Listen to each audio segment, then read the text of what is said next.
Hey, what's up guys? Josh here. In this video, I'm gonna show you how to make ceviche. So first things first, you're gonna need a bunch of lemons and limes.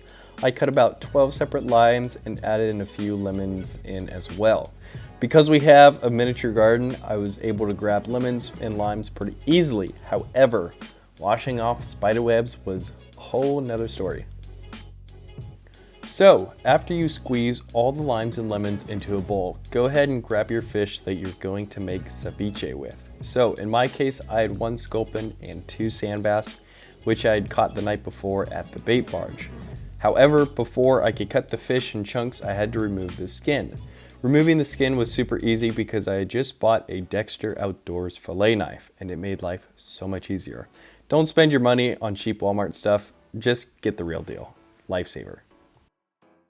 So, while I was cutting the fish fillets, I went back and felt for bones and cut out the stomach parts. You do not want to be taking your first bite and have your gums sink into fish bones. It's like the same feeling you get when you're someone like me who likes to eat sunflower seeds whole and you get splinters in your gums. It's not enjoyable.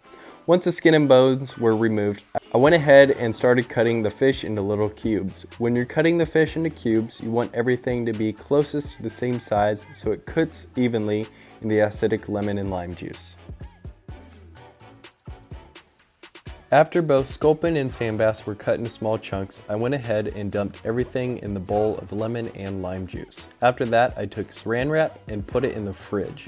Before I started on cutting other ingredients, I decided to put a poll up on my Instagram asking if I should do a sand bass and Sculpin Ceviche, and a huge majority of you said do it.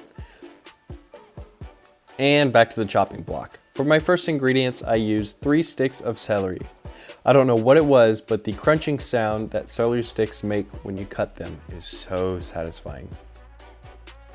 And drum roll please, da-da-da-da. More homegrown food items. So tomatoes is another ingredient, and these are fresh from home as the lemons and limes. Our third ingredient is lots of cilantro. Unfortunately, this cilantro is store-bought, but delicious nonetheless.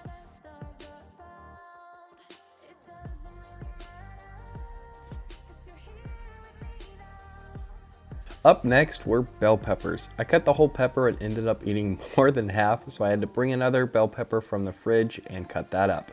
Once everything was cut up and dumped into the Tupperware, it was off to the next ingredients, which were onions.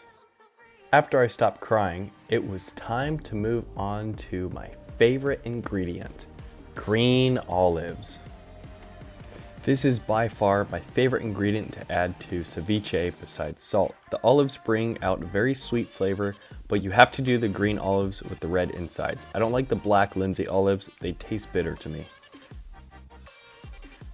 After cutting each olive in half before they rolled away, I was able to slowly chop them up until they were nice and fine and I could speed up the process. Once everything was in the tub, I was able to take the fish out of the fridge and drain the lime juice it was cooking in and add it to the Tupperware. Now, obviously, you can't smell through the screen, but let me tell you, that smelled delicious. Once everything was mixed up, I took some extra lemons and squeezed all around. After that, I added a bunch of salt to my liking. And then it was time to give it a test. Oh yeah, baby, deliciousness. And believe it or not, but that ceviche did not last more than 2 days before being eaten up. Thank you for watching, I hope you enjoyed. I'd like to do more cooking videos like this in the future. If you have any recommendations or ideas of what I should do next time, leave them in the comment section below. And if you have any questions, feel free to reach out, I'd be more than happy to help. And as always, I'll see you in the next adventure.